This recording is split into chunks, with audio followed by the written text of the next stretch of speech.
Hello, everyone. Hi. We thought to do another video on David Barron.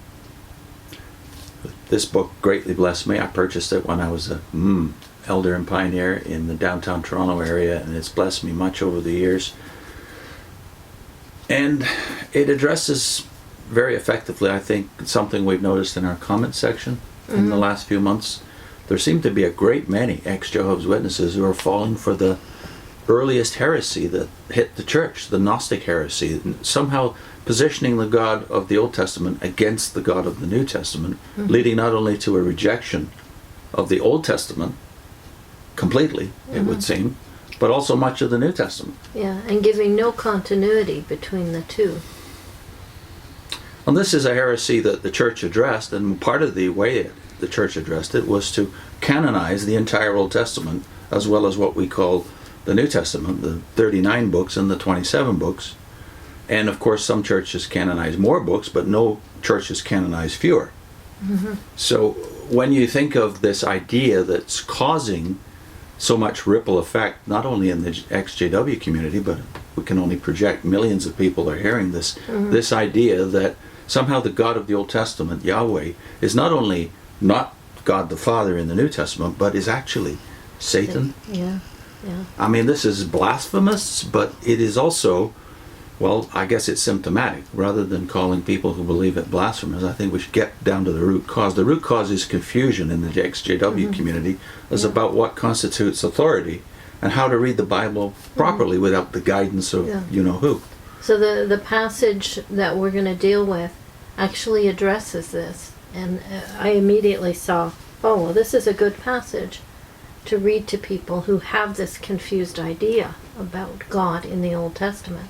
Yeah, and that passage is Zechariah chapter 3. The first 4 verses. And this is what Barron is discussing. Yeah, this is what David Barron is discussing. By the way, another point we should add about his authority is because he was a Jew who became a Christian, like Franz Delitzsch in generation before him, and like Alfred Edersheim that we've mentioned recently, and also like Adolph Saphir. All of these authors blessed us so much. Very much. They're in a better position than any of us Gentiles to figure out what the difference is between the Old Testament view of God and the New. And they see a continuity. They don't see discontinuity, a break. Yeah. They're better read in it than we are. So let's read the passage before we see what this Jewish Christian, David Barron, had to say about it. Okay, I'm going to read from the New World Translation first. And you wanted, the two we're taking are because they use the name Jehovah. Yeah, as David Yahweh. Barron does in his commentaries. David Barron continually uses the sacred name in the passages in the Old Testament where appropriate. Okay. And he proceeded to show me Joshua, the high priest, standing before the angel of Jehovah, and Satan, standing at his right hand, in order to resist him. Then the angel of Jehovah said to Satan, Jehovah rebuke you, O Satan. Yes, Jehovah rebuke you, he who is choosing Jerusalem. Is this one not a log snatched out of the fire? Now as for Joshua, he happened to be clothed in befouled garments and standing before the angel. Then he answered and said to those standing before him, Remove the befouled garments from upon him. And he went on to say to him, See, I have caused your error to pass away from upon you, and there is a clothing of you with robes of state. And then we wanted to read it as well in the New Jerusalem Bible, which uses the sacred name, just so you can see what it looks like. He had showed me the high priest Joshua standing before the angel of Yahweh, with Satan standing on his right hand to accuse him. The angel of Yahweh said to Satan, May Yahweh rebuke you, Satan. May Yahweh rebuke you, since he has made Jerusalem his choice. Is not this man a brand snatched from the fire? Now Joshua was dressed in dirty clothes as he stood before the angel. And the latter then spoke as follows to those who were standing before him. Take off his dirty clothes and dress him in splendid robes. So why is this significant when it comes to your Jehovah's Witness background? Teaches you that the reason Israel was cast off by God is because they were unfaithful, unclean. Mm-hmm. And the reason there's a lot of anti-Semitism in not just the ex-JW community, but in the West as a whole, is because somehow the Jews are still viewed as outside Christ. Obviously they are nationally. Yeah. But also unclean because of their unfaithfulness to Moses, as well as their unreceptivity to Messiah. But this addresses that issue, because the accusation of Satan is that even the high priest of Israel is unfit, unclean, to represent them. So if the high priest is unfit, well, the nation is unfit. But God's answer is, well, no, Satan, you're not correct in that.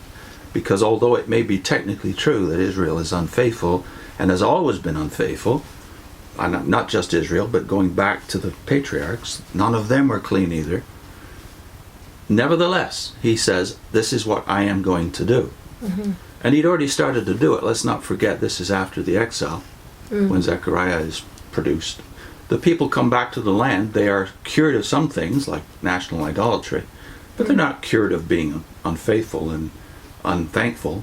Malachi, as well as Zechariah, makes that point very clearly. So I wanted to now address what Barron does with this passage, because he connects it to Romans chapters 9 through 11. Now we have done a video on that, which we'll attach at the end of this segment, where Paul takes up the question of, well, what about unfaithful, that is, unbelieving Israel, the ones that won't believe in Messiah, that he has come. And Paul asked the question, shall God cast away his people whom he has foreknown? Romans 11 verse 1.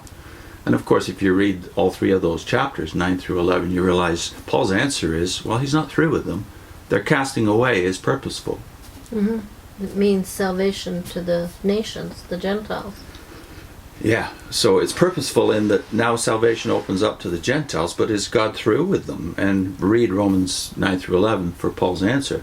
Mm-hmm. But this is what Barron has to say about these conceits we have, especially if we're Gentile Christians. We can get into the same way of thinking as they were in back then. That is, that their unfaithfulness means God is not obligated to keep his promises, apparently. This is what Barron says about this passage in Zechariah 3. This is the best answer that ever can be given to the accusations of man or devil, directed either against Israel or the church or the individual Christian. It is the answer which Paul gives in that section of his epistle to the Romans, which was indicted for the express purpose of instructing Gentile believers in God's mystery with Israel. I say then, hath God cast away his people? He shudders at the very thought, as inconsistent with the character of God, who must abide true, though all may prove liars. That's also from Romans, right? Romans 3. And whose gifts and calling of his people are without repentance or change of mind on his part. By no means, Paul says, or God forbid, he exclaims. Yes, if Israel's position as the Lord's peculiar people depended on their own faithfulness, then there would have been an end of them long ago. But Israel's hope and safety rest on the immutable character and faithfulness of the everlasting, unchangeable God. And that makes all the difference. Why did God choose Israel in the first instance? Was it because of their righteousness or their lovableness above all peoples? No. Jehovah did not set his love upon you, nor choose you, he tells them through Moses, because ye were more in number than any people, for ye were the fewest of all people. Not for thy righteousness or the uprightness of thine heart, but because Jehovah loved you, and because he would keep the oath which he had sworn unto your fathers. A truly wonderful, godlike reason. He chose you because he loved you, and he loved you because he loved you. The sole grounded motive being in his own heart of love. and in the sovereign purpose of grace which he hath formed in and through them. So I don't think I realized when I was a witness that that Deuteronomy, if you want to look at it and reduce it to one word, it would be the word love. And these quotes are from Deuteronomy. Yeah. Where it's obviously the case that God is saying after they'd wandered through the wilderness for 40 years, it's not because of you I'm keeping my promises, because I loved your fathers. And I'm keeping character. promises to them. And his faithfulness. Yeah. Yeah. So Barron goes on, having known and foreknown them, yea, with all their many and grievous sins and backslidings, and purposed in his heart to exhibit in and through them not only his holy severity, as now in their unbelief, in other words, their punishments, but even in a more wonderful way his infinite grace and goodness, and all the attributes of his character, for the blessing of all the nations of the earth. He can never wholly cast them off. He has said through this great nation he will make, Genesis 12 verses 1 to 3, through this great nation he will bless all the families of the earth. Is that purpose changed? Now, interesting, David Barron, a Jew, a Jewish Christian, goes to Martin Luther in the next section. He doesn't mention the fact that we're obviously knowing now that Martin Luther has been blamed for German anti-Semitism many times, especially since the Holocaust. Barron lived before the Holocaust, so he doesn't make that connection directly, but he does mention how this affects Christians. It's not just God's faithfulness to Israel. This, as he said before, is about the church, and it's about the individual Christian too. So he goes on this way. Some of my readers may have visited the Wartburg or Wartburg in Germany and had pointed out to them the black spot on one of the walls of the room which Luther occupied during his benevolently intended imprisonment. Now Luther had been chased across what wasn't called Germany then, but chased across Germany by the Catholic authorities, who were trying to not just persecute him but get rid of him totally. Here's the legend connected with that room where Luther lived once. One night during this mournful solitude, when suffering from great depression, because, as he himself expresses it in a letter to Melanchthon, other great reformer, dated May 24th, 1521, quote, I do see myself insensible and hardened, a slave to sloth, rarely, alas, praying, unable even to utter a groan for the church, while my untamed flesh burns with devouring flame. End of quote. Barron says, the great reformer dreamt that Satan appeared to him with a long scroll in which were carefully written the many sins and transgressions of which he was guilty from his birth, and which the evil one proceeded to read out, mocking the while that such a sinner as he should ever think of being called to do service for God, or even of escaping himself from hell. As the long list was being read, Luther's terrors grew, and his agonies of soul increased. At last, however, rousing himself, he jumped up and exclaimed, It is all true, Satan, and many more sins which I have committed in my life, which are known to God only. But right at the bottom of your list, Satan, the blood of Jesus Christ, God's Son, cleanseth us from all sin. And grasping the inkstand on his table, he threw it at the devil, who soon fled, the memorial of it being left in the ink splash on the wall, a real black spot on the room where Luther once lived. And Barron goes on, we are always reminded of this story when reading anti-Semitic literature, or listening to accusations and disparagements of the Jewish people. No too black a picture can ever be drawn of Israel's backslidings or apostasies. No human lips can ever sufficiently describe the heinousness of Israel's sins and transgressions. All that can therefore be said against their past or their present is true. But when you have read through your long indictment against Israel, write at the bottom of your list words such as these. And then he quotes Jeremiah 31:37. Thus saith Jehovah, if heaven above can be measured, and the foundation of the earth searched out beneath, I will also cast off all the seed of Israel for all that they have done, saith Jehovah. And that's the passage where Jeremiah foretells that there will be a new covenant, not like the old one. Well, God will one day write upon the hearts of Israel his truths. Yeah. And he also quotes then from a chapter written before the history of Israel began. That is the book of Leviticus. So we're going to read from a chapter that most of us, when we were Jehovah's Witnesses, didn't think much about. But here it is at the beginning of their story, what their destiny will be, and how God will feel about them even when punishing them. This is Leviticus 26, and I'm reading verses 40 to 45. And they will certainly confess their own error and the error of their fathers in their unfaithfulness, when they behaved unfaithfully toward me. Yes, even when they walked in opposition to me. Yet I, for my part, proceeded to walk in opposition to them, and I had to bring them into the land of their enemies. Perhaps at that time their uncircumcised heart will be humbled, and at that time they will pay off their error. And I shall indeed remember my covenant with Jacob, and even my covenant with Isaac, and even my covenant with Abraham. I shall remember, and the land I shall remember. All the while the land was left abandoned by them, and was paying off its Sabbaths, while it was lying desolated without them. And they themselves were paying for their error, because they had rejected my judicial decisions, and their souls had abhorred my statutes.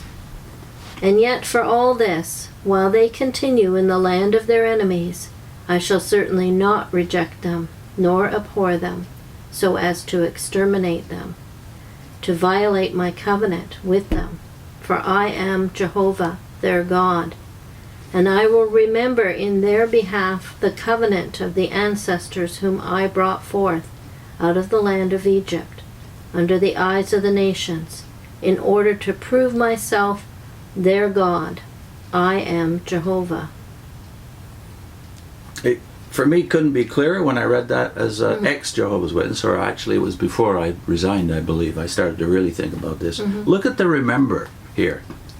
Well, when you're a Jehovah's Witness, you're trained to remember their sins. Yeah. Israel, the word comes up, you think, oh, well, God looked at them as unfaithful and finally cut them off. But you're not reading this. No. Because his remembering here is not their sins, although he's punishing them for that, obviously, in the passage. This is a prediction of the future.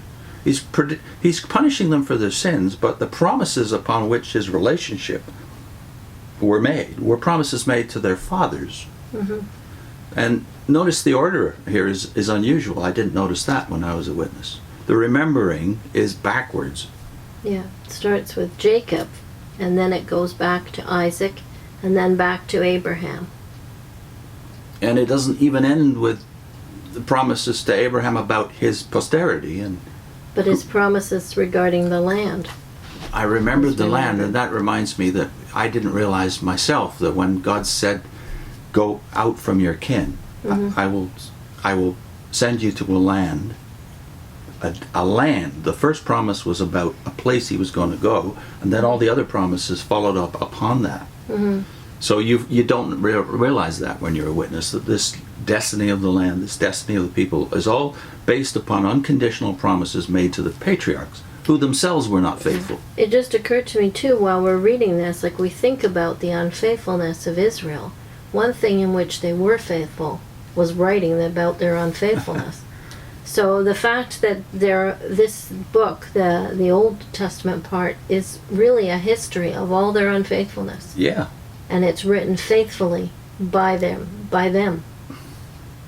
You know, that's something we don't consider either. So the Old Testament becomes a confession of their national sin, and we're told that in Isaiah, but David Barron also wrote about, we'll get to that in a follow-up video.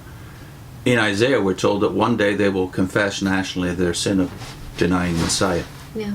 And here they confess their national sin and their history of sin. And it's not just as a nation, it's the patriarchal. Because remember Joshua, the end of Joshua's life, he reminds them that your ancestors were worshipping other gods. Yeah. In Egypt as well as before Abram was called. You have no history of faithfulness to God. Abraham was serving other gods before he was chosen by God. Yeah, check out Joshua's last speeches in Joshua 23-24, where we learn there that there's no history of faithfulness on Israel's part, so it can't have anything to do with their spiritual elevation above other peoples. Yeah. Mm-hmm. It has to do with promises, unconditional promises based on the character of God. The love of God, which Deuteronomy stresses, was there even when they were at their most unfaithful. Yeah, he is the promise keeper. And then, as we said before, Jeremiah's confirmation that even your national sins will not prevent me from fulfilling your national destiny. They're the only nation on earth that has national promises. They will be a great nation, and through them, this nation, other nations, other families will be blessed. That's right. So part of the promise is that we would gain benefit from his choosing them. Yeah. That's why we're here, talking about this with the Old Testament open in front of us. Yes. So, one last thought. This is Barron's last thought. Listen to this paragraph. No, Jehovah will not forsake his people for his great name's sake. Well, if you're an ex-witness, that means something to you. We learned about the name and the vindication of it in Ezekiel. But Barron says, for his name's sake he will not forsake his people, in which faithfulness of the God of Israel to the nation which he has chosen for his own inheritance, in spite of all its unworthiness, you may see a picture, dear reader, of his faithfulness to you and a pledge of your eternal safety in Christ. So, as he starts his argument, a couple of pages back, his faithfulness to Israel is a pledge of his faithfulness to it's both why you can church trust and you. him. So in the next segment, we'll talk about specifically the verse where he says to Satan, is this not a brand, a log plucked out of the fire? Well, we can't deny that Israel has been through the fire many times. Actually, the word Holocaust connotes that, right? They've been through the fire for millennia. But will they be saved out of the fire? And this passage addresses that issue. So that's the next segment. But also, want to link on your screen right now a prior video we did on this book, which talks about how David Barron was vindicated. So he wrote this over 100 years ago, and he's been vindicated since. So contrast that with the writings of Russell and Rutherford about the future and about prophetic fulfillment. See who's right. That link is on your screen, but also our link to the passage, the video we did on Romans, chapter 9, where Vivian's heart was broken, dare we say, because of feeling the way Paul felt about relatives. About his people, Next time. This should move us to tears, Eileen. The character of God, the love of God for all of us as sinners. Yeah, absolutely. Next time, a brand plucked out of the fire.